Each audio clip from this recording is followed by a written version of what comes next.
Hello guys, and welcome back to a lovely trading video. I'm going to do a trade recap today.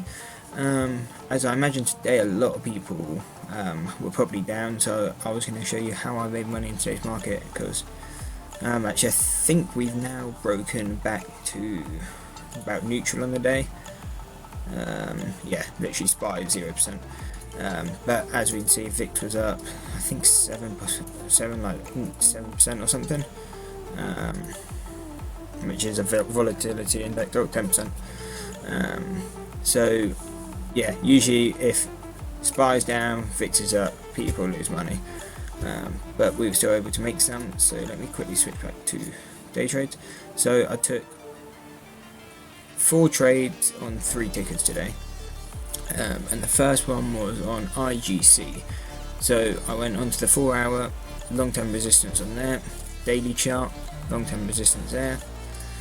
And so this was the first trade here, quite early on in the day. Got in a short. I think I went in with 500 shares here. Let me make sure.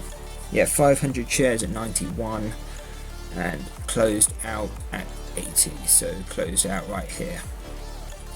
As I said, took this trade because of long-term resistance.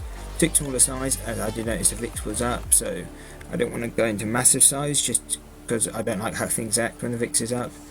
Things don't act as consistent, not as many people trade, so it's just a different style. So usually I cut sizes on days where VIX is up.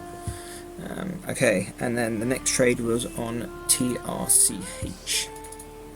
This was on a long term on the 4-hour. I think we've already blown past the daily, yeah. So 4-hour long term resistance. This was actually a long trade. I think it was like a 20-minute trade. Yeah, so I got in at, I moved it, I updated it, I think it was at 48. Let me see my entry. Yeah, 48. So yeah, that green standard deviation was there. So we went in, was that 1,000 shares? Yeah, it was 1,000 shares. And it pulled back 2 cents, so I mean, it didn't take profits just then. Wasn't really enough of a move. 75, so yeah, we held through there. Thought it looked weak, so was hoping it would come, well, not hoping, but was expecting it to come a breakthrough, maybe hit the 20 EMA. That's what I was looking to take profits. Didn't. Shot back up, I was still in. But this is why I now going with smaller size at the beginning, like 1,000 shares on a $2 stock. It's only $2,000. We got a 30k account, so we can afford to add shares so we average up. So then we added up at 74. This just, I had usually at the 74 instead of 75, just because sometimes it bounces at 75, and so, you know, like $half, quarter dollars, and full dollars. Yeah, there's usually less. It's harder to get filled basically if you're on the 75 cents. I usually go one below. But yeah, it's annoying we didn't get filled here, because we probably would have. I think our average at this point was like 68, maybe now, probably less than that. It's probably 59. Can't remember specifically, but we probably would have been about break even, which I would have maybe taken out, not 100%. Probably would have waited actually for it to hit the 9, so it would still be in the trade. And then I think, did we add again on this? We did at 2.99. So how long after was that? Must be quite a while actually. Cool, yeah. So we added again here. So we're still in. So now we're in with 3,000 shares. Our average is, I think it was maybe like 265, if that. No, 261. 261, because I remember, because I did a market order here around 263 or so. Yeah, so we were holding all through this. Yeah, I did a market order here when we were down at about 260, but it filled at 263, because I remember thinking, why was I down on the trade at that point? We only sold 1,000 shares there, and then we dumped the rest at, what did we, so I'm looking at the trade at the same time. Oh no, yeah, okay, so we went back there. We then covered 500 shares to reduce risk, so that worked, and then we added again at 295. So I might start recording live so I can actually see what's happening, like what I'm thinking at the time. Because I don't know why we wouldn't have just cut out, even if it was there. Maybe when I was reading in the tapes, maybe it was showing a lot of sell volume and on time of sales, so I was probably thinking it looked weak. I could assume that would be the only reason why. And then we added again at 95, which doesn't actually show it hitting there. Yeah, doesn't show it again, so I'm not too sure on that. But anyway, yeah, so it did actually break past the resistance, which doesn't happen very often, so we just add at key point, so $0.25 and near enough whole dollar. So when it does pull back, we can either usually get out with a bit of a profit or break even or a tiny loss. It's just kind of a way to reduce risk doing it.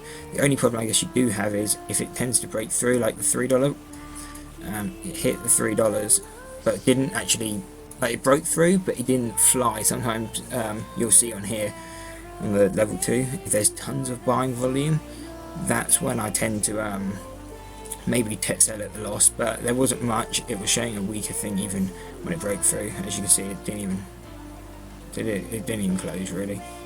It literally closed, came back straight back down, so that was all good.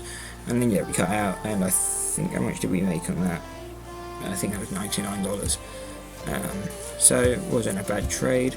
Then I think we did the next trade, yeah, but then we went back to IGCN for another trade because it hit the third deviation on long-term resistance on both. And I did like this stock to trade, that's why I traded it twice, because on both the daily and 4 hour, the long-term resistance was around the same location, which usually means they're stronger. So that's why I quite like this. Yeah, so we added in 1,000 shares. Yeah, 1,000 shares at 49.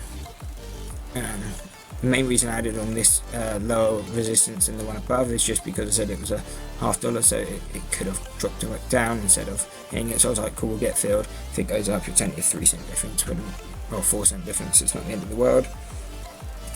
And then I had an order ready, but obviously it didn't get filled at 75 to add to the short if it went high. Didn't, came down, so that we just refine it. Did we add any? No, we didn't. So yeah, and then we just covered at 47, 46. So that we literally made 20 cents, but I think it was just, I think I was up for the day. Yeah, it was the third trade. I was up for the day. Again, VIX was up, so I just was like, cool, I'd just rather get out of the trade. I don't really feel like being in it. And then this one was right near the end of the day, power hour. I think it was around, like, well, we can see exactly. Yeah, 8 minutes past 3.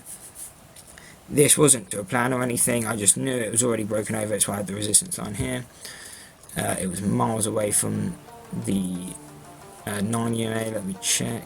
Yeah, it was like 14%, so it is going to come back no matter what, or at least hold there. So I knew we weren't going to see a shoot up to like 16.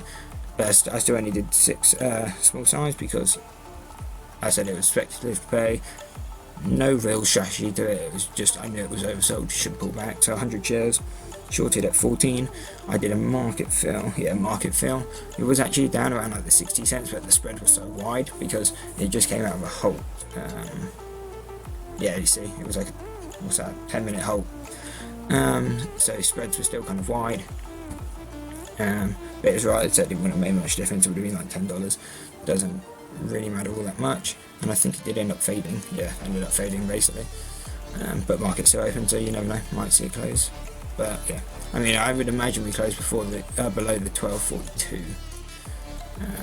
And we're already below the 12.89, so yeah. But that's it for the trades today. I'm going to start posting these recaps more often. You'll have screenshots on, well, you would have seen them the whole way through of, I trade on interactive brokers. I just use TRS for charting, so I always have the screenshots on there just because when going through these things, I'm only on a laptop, so it's easy just to put the screenshots down instead of having to have literally half the screen of the order window. But hope you enjoyed it. Check back, should have another trade recap tomorrow. If we make money, we lose money, I'll still be posting, but I thought today was a good start. As I imagine a lot of people lost money, so I was showing you this trade style, which does have high accuracy. And actually right now you'll see a trader view screenshot of this strategy. I think it's like an 85% accuracy overall. So it's been pretty good. You'll see as well, there'll be somewhere, well, you won't be able to see it, it'll be on top, but on the right side it says like average cent gain. Literally my average cent gain is like 8 cents a share, but I go in with 1,000 shares, so that's still $80, and I'd rather get these small gains, high accuracy, and at least just build the portfolio like that. So I hope you enjoyed, and come and check out the video tomorrow. Peace.